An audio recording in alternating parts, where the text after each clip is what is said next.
আলাইকুম সম্মানিত দর্শক মণ্ডলী।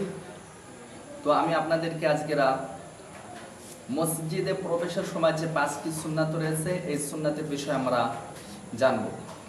তো সর্বপ্রথমে বিসমিল্লাহ পাঠ করা, এরপরে দুরূদ শরীফ পাঠ করা, এরপরে মসজিদে প্রবেশের সময় যে দোয়াটি রয়েছে এই দোয়াটি পাঠ করা, এরপরে ডান পা আগে দেওয়া, এরপরে ইতিকাফের নিয়ত করা। তো আমরা এই 5টি যে সুন্নাত রয়েছে এটা ফুকায়ে কেরাম সুন্দর করে সাজিয়েছে। এভাবে যদি কেউ বলে তাহলে সহজে এটা আদায় হয়ে যাবে।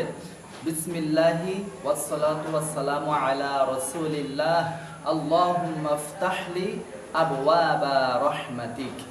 এই দোয়াটি পাঠ করে আপনি ডান পা আগে দেবেন মসজিদের মধ্যে, এরপরে আপনি ইতিকাফের নিয়ত করবেন। ইতিকাফের নিয়ত আপনি বাংলায় যদি বলেন এটাই আদায় হয়ে যাবে।